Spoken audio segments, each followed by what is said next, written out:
Bapak Kepala Kantor Kementerian Agama Kabupaten Rembang, Bapak Ibu pejabat eselon 4, Bapak-bapak dan Ibu pengawas madrasah dan pengawas PAI serta ASN di lingkungan kantor Kementerian Agama Kabupaten Rembang. Selamat salam dan terima kasih kita aturkan kepada Allah Subhanahu wa Ta'ala yang telah memberikan kenikmatan kesehatan kepada kita semua, yang mana kita bisa berkumpul lagi dengan menghadiri acara sensasi kita. Selamat dan salam kita aturkan kepada Nabi besar Muhammad SAW yang telah kita tunggu syafaatnya di hari akhir nanti. Marilah Bapak Ibu sekalian, kita ikuti acara pertama dengan pembukaan, kita baca dengan bacaan basmalah bersama-sama.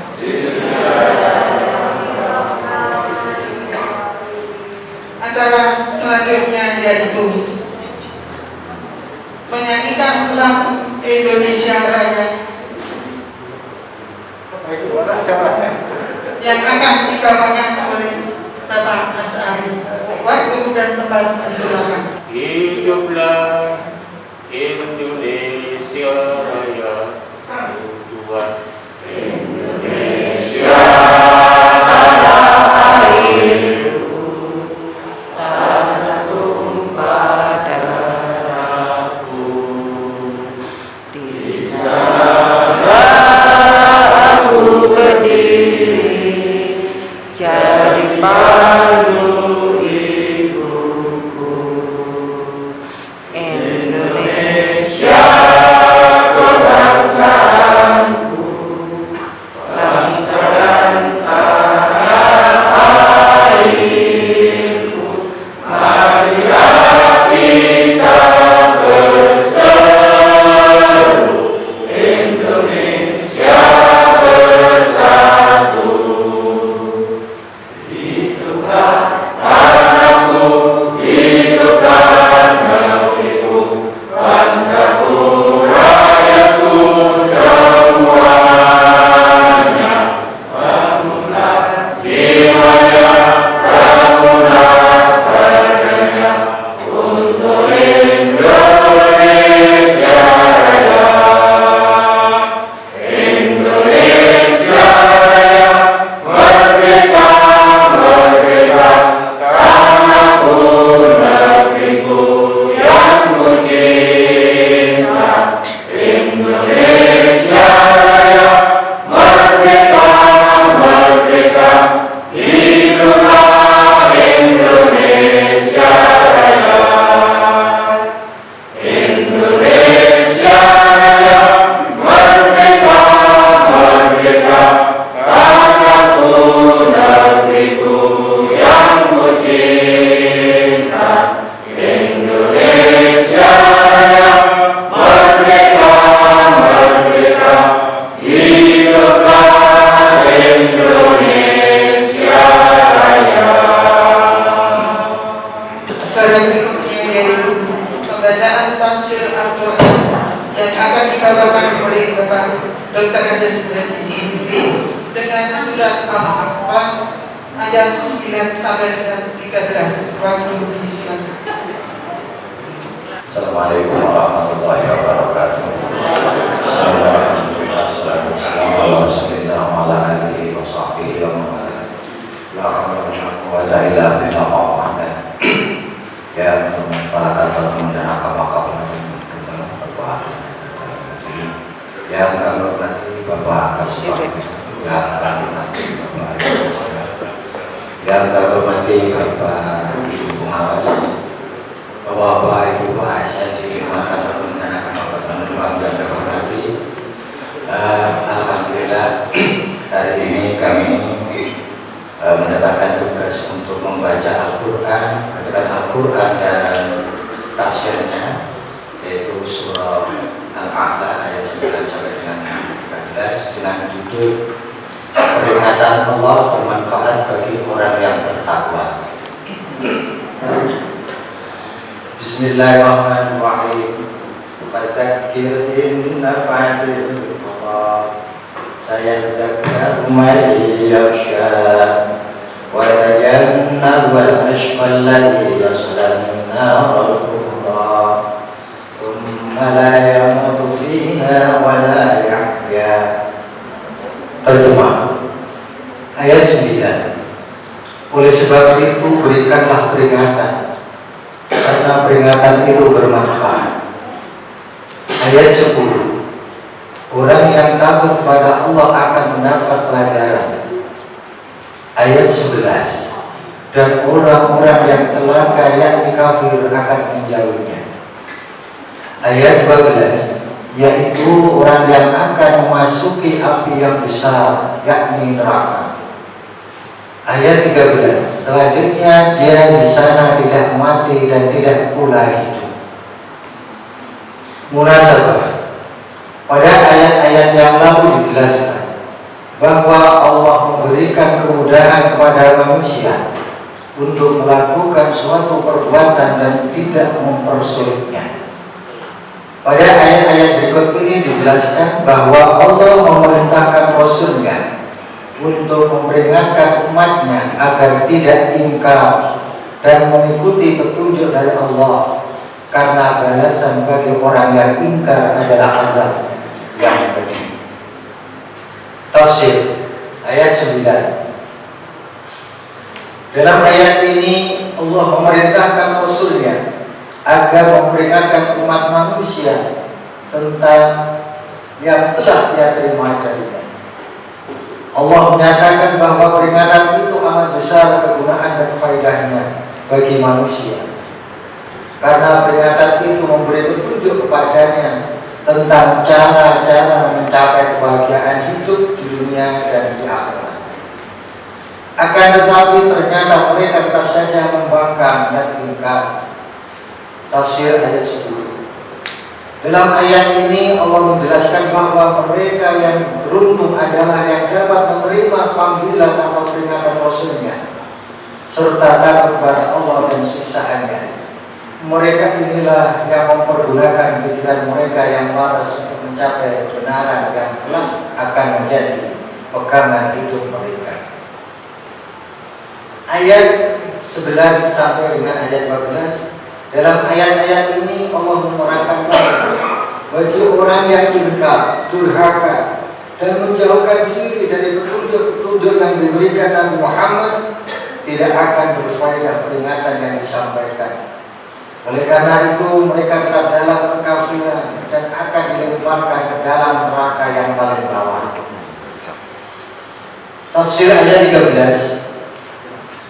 Dalam ayat ini Allah menerangkan bahwa orang-orang yang dimasukkan ke dalam neraka itu menjalani siksaan yang tidak ada habis-habisnya.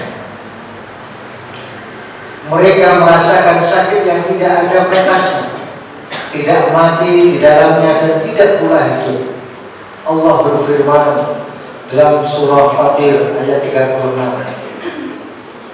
وَالَّذِينَ كَفَرُوا لَهُمْ نَارُ جَهَنَّمَ لَا يُقْضَى عَلَيْهِمْ فَيَمُوتُوا وَلَا يُخَفَّفُ عَنْهُمْ مِنْ عَذَابِهَا كَذَلِكَ نَجْزِي كُلَّ كَفُورٍ.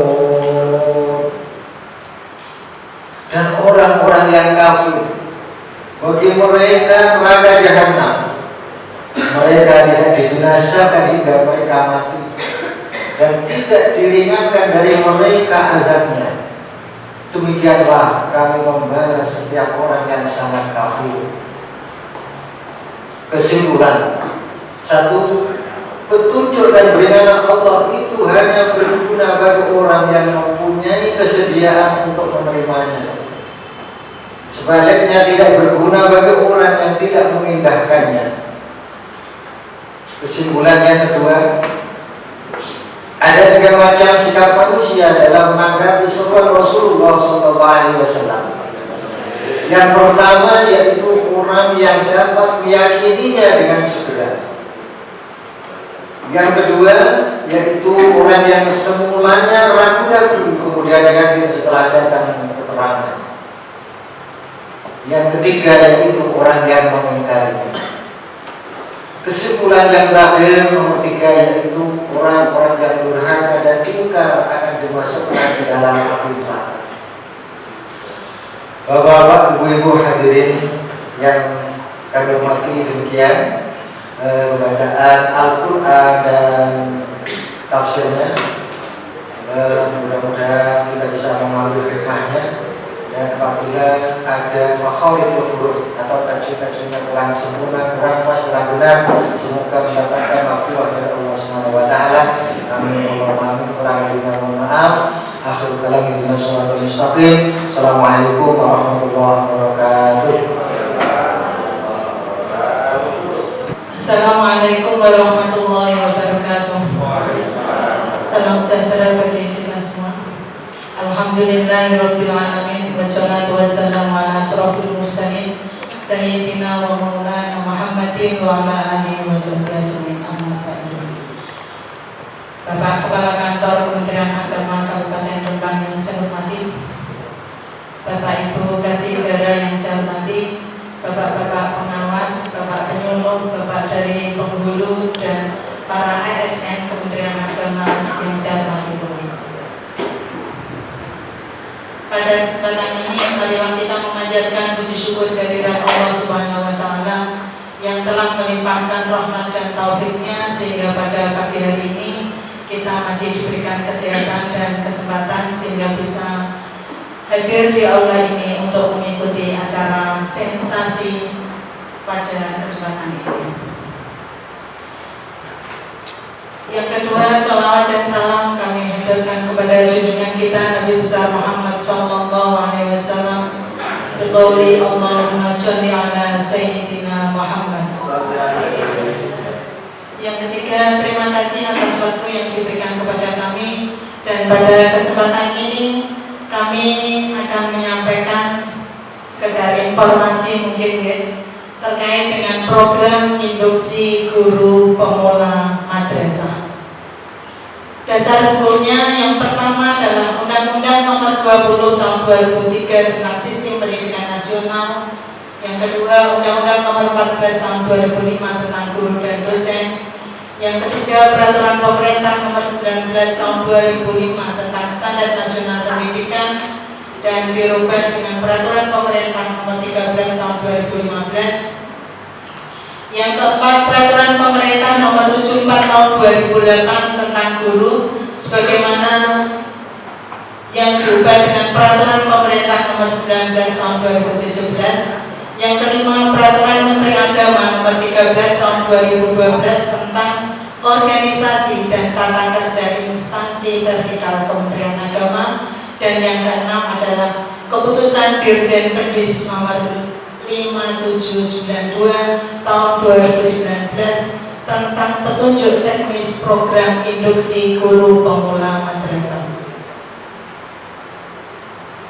Latar belakangnya, secara profesional, guru harus segera mampu mengajar, mendidik, melatih peserta didik dengan baik dan benar sesuai dengan tuntutan peraturan yang berlaku.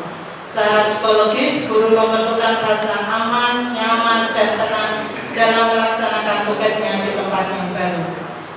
Yang ketiga, secara teknis, guru memerlukan tempat untuk bertanya, mengenal madrasah, dan mendapatkan bimbingan agar mengenal visi misi madrasah. Tantangan awal dari guru pemula untuk program induksi guru pemula ini baru ada pada CPNS tahun 2019 yang sebelumnya tidak ada ya. Tantangan awal guru pemula yaitu pertama tentang pengenalan diri mereka, yang kedua tentang pengenalan budaya madrasah, yang ketiga tentang lingkungan madrasah, yang keempat komunikasi dengan warga madrasah. Pengertian program induksi guru pemula madrasah atau yang disingkat dengan PIGBM adalah kegiatan orientasi pelatihan di tempat kerja, pengembangan, praktek pemecahan berbagai masalah dalam proses pembelajaran bagi guru pemula pada madrasah di tempat tugasnya. Tujuannya Yang pertama adalah membantu guru pemula agar memiliki kompetensi pendidikan agama Islam sebagai guru madrasah. Harus mampu membaca Al-Quran, melaksanakan ibadah harian, dan memahami dasar-dasar agama. Dan mungkin sekarang ditambahkan dengan moderasi agama itu ya. Yang kedua, membimbing guru pemula agar dapat beradaptasi dengan iklim kerja dan nilai budaya kerja Kementerian Agama. Integritas, profesionalitas, inovasi, tanggung jawab, dan keteladanan. Yang ketiga, membantu guru pemula agar mampu melaksanakan pekerjaannya sebagai guru profesional di madrasah. Dan yang keempat, memperkuat kompetensi guru sesuai dengan standar kompetensi yang ada, pedagogis, profesional, sosial, dan kepribadian. Ini 4 kompetensi yang harus dimiliki oleh seorang guru. Manfaatnya, yang pertama, bagi guru pemula yang berstatus CPNS atau PNS mutasi dari jabatan lain, program induksi dilaksanakan sebagai satu syarat pengangkatan dalam jabatan guru fungsional. Yang kedua, bagi guru pemula yang berstatus bukan PNS, program induksi dilaksanakan sebagai salah satu syarat pengangkatan dalam jabatan guru tetap yayasan atau lembaga penyelenggara pendidikan. Dari tadi disimpulkan bahwa peserta PIGBM itu yang pertama adalah CPNS yang ditugaskan pada madrasah yang diselenggarakan oleh Kementerian Agama. Yang kedua, PNS yang mutasi dari jabatan lain ke jabatan guru. Yang ketiga, bukan PNS yang bertugas pada madrasah yang diselenggarakan oleh masyarakat. Pesertanya ada 3 kelompok ini. Prinsip penyelenggaraan yang pertama adalah keprofesionalan, didasarkan pada kode etik profesi sesuai bidang tugas.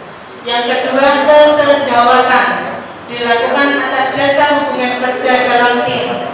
Yang ketiga, akuntabel, harus dapat dipertanggungjawabkan kepada publik. Dan yang nomor 4 adalah berkelanjutan, dilakukan secara terus-menerus dengan selalu mengadakan perbaikan atas hasil sebelumnya. Waktu dan tempat penyelenggaraannya ini dilaksanakan di Satuan Pendidikan tempat guru pemula bertugas dalam waktu 1 tahun sejak TMT sebagai guru pemula. Tahap pelaksanaan pada bulan pertama, analisis kebutuhan PIGBM, penyusunan pedomannya, dan penunjukan pembimbing.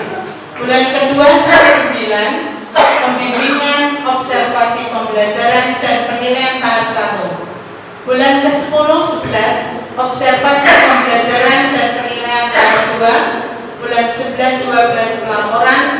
Dan pada bulan ke-12 itulah muncul sertifikat PIGBM dan SK jabatan fungsional guru. Kegiatan persiapan ini yang ada di madrasah mengadakan bintek ya. Bintek ini diikuti oleh kepala madrasah, guru pembimbing dengan pelatih seorang pengawas madrasah. Yang kedua, kepala madrasah menyiapkan panduan untuk kebijakan, prosedur, format, informasi yang dapat membantu guru pemula menyesuaikan diri. Yang ketiga, melakukan analisis kebutuhan. Yang keempat, menunjuk seorang pembimbing yang sesuai dengan mata pelajaran yang diampu oleh guru pemula. Yang kelima, guru pembimbing yang kedua adalah guru pembimbing agama Islam. Apabila guru pemula itu guru pendidikan agama Islam, maka pembimbingnya hanya 1, yaitu mengampu pada mapel itu sendiri dan sekaligus juga mengampu bidang agamanya. Ini persyaratan untuk pembimbing: 1, sesuai dengan mata pelajarannya, memiliki kompetensi terhadap nilai budaya kerja, mau menandatangani dan sanggup menjadi guru pembimbing dengan jabatan sebagai guru madya sudah masa kerja 5 tahun atau lebih, dan juga nilai kinerjanya selama 2 tahun berturut-turut baik dan mampu berkomunikasi, mampu menganalisis teknik pelajaran, dan mampu memberikan saran-saran perbaikan. Pembimbing yang kedua juga mampu menciptakan hubungan yang bersifat jujur, memotivasi, terbuka, terus penguatan pendidikan agama Islam termasuk moderasi, melakukan penilaian dan saran perbaikan, dan melaporkan kemajuan serta perkembangan guru pemula kepada kepala madrasah secara berkala. Pengenalan madrasah dikenalkan dengan situasi dan kondisi madrasah, dikenalkan dengan siswa, melakukan pembimbingan dan penyusunan tentang perencanaan, pelaksanaan, proses pembelajaran dan tugas yang terkait lainnya, mempelajari buku pedoman dan panduan kerja bagi guru pemula, mempelajari tata tertib madrasah, kode etik madrasah, sarana dan sumber belajar di madrasah, dan mempelajari pula KTSP. Pelaksanaan pembimbingan, membuat rencana pengembangan keprofesian, silabus, RPP, memberikan motivasi, arahan, memberikan kesempatan guru untuk melakukan observasi pembelajaran guru lain, dan juga melibatkan guru pemula dalam kegiatan-kegiatan madrasah. Yang kedua, observasi pembelajaran. Peran observasi, guru pemula dan penilai mendiskusikan, menentukan, menyepakati fokus observasi pembelajaran. Jadi sebelum observasi diadakan diskusi dulu. Fokusnya apa? Ya? Setelah terfokus itu baru dilaksanakan observasi itu dengan mengisi lembar observasi pembelajaran sesuai hasil observasi. Dan setelah observasi, maka penilai dan guru pemula melakukan refleksi, mendiskusikan tentang proses pembelajaran dan mengisi saliran lembar observasi pembelajaran. Yang ketiga adalah penilaian. Dilakukan oleh pembimbing 1 dan 2 pada bulan kedua sampai bulan ke-9. Biasanya pada minggu ketiga atau minggu keempat tiap bulannya diadakan penilaian itu. Ini yang dinilai ada tentang pelaksanaan tugas pembelajaran, penyusunan perencanaan pembelajaran, pelaksanaan pembelajaran, penilaian, pembimbingan, dan tugas tambahan lain yang melekat pada guru. Sedangkan pengawas madrasah melakukan pemantauan, pembinaan, pemberian dukungan dalam pelaksanaan pembimbingan dan penilaian guru pemula. Sedangkan pada penilaian tahap kedua ini dilakukan oleh kepala madrasah dan pengawas madrasah pada bulan ke-10 dan ke-11 untuk menentukan nilai kinerja guru pemula. Biasanya berupa observasi, ulasan, masukan kepala madrasah dan pengawas yang mengarah pada peningkatan kompetensi dalam pembelajaran. Dan yang terakhir merupakan penilaian hasil atau assessment of learning yang bertujuan untuk menentukan kompetensi guru pemula dalam melaksanakan proses pembelajaran dan tugas tambahan yang melekat dengan beban kerja guru.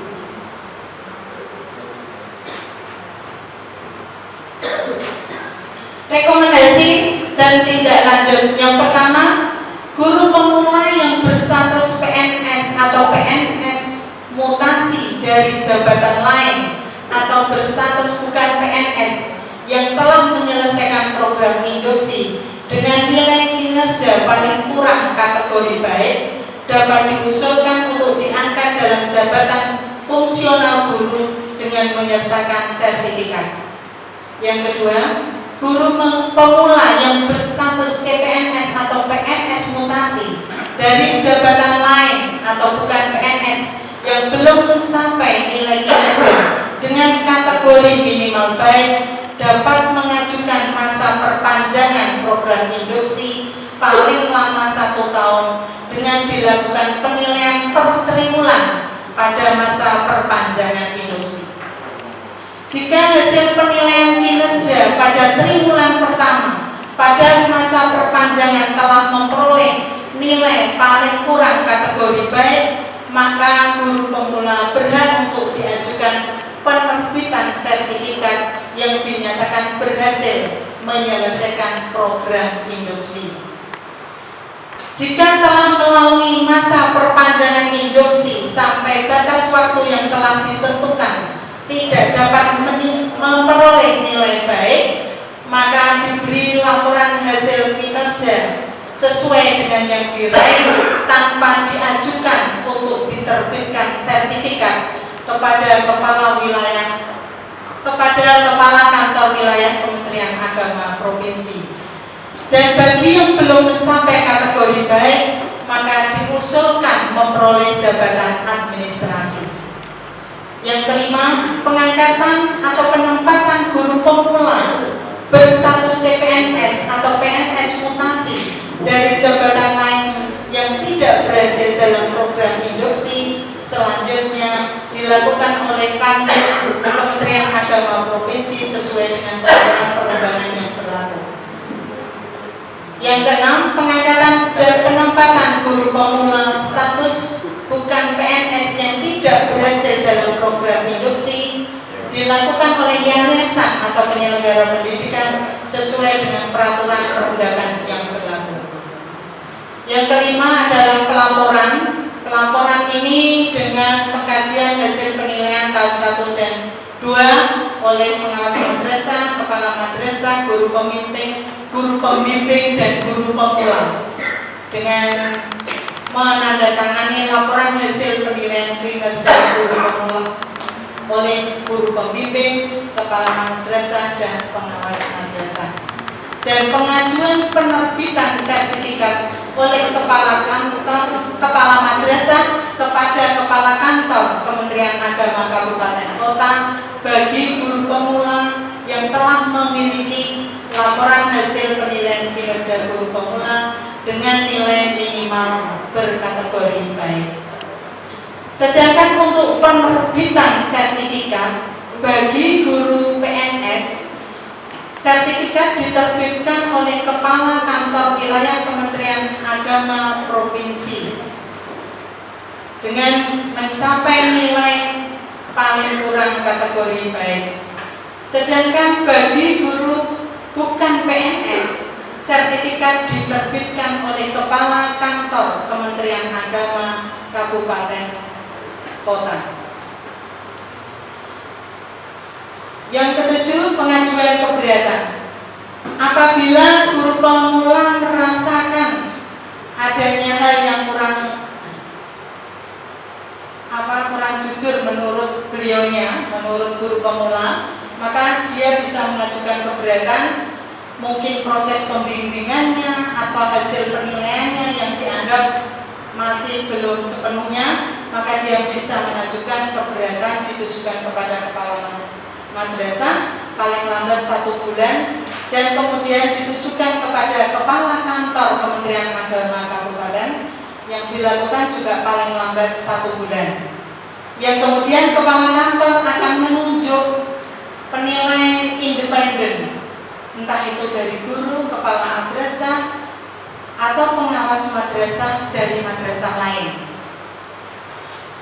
Yang kemudian sesuai dengan tingkat kewenangannya, kepala kantor Kementerian Agama Kabupaten bisa memberikan keputusan akhir atas hasil pelaksanaan program induksi berdasarkan pertimbangan dan laporan dari penilai independen.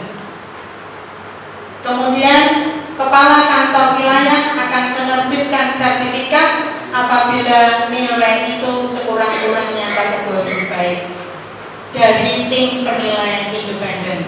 Pengajuan keberatan ini dilakukan paling lambat pada bulan ke-12 sehingga program induksi ini selesai dalam waktu 1 tahun.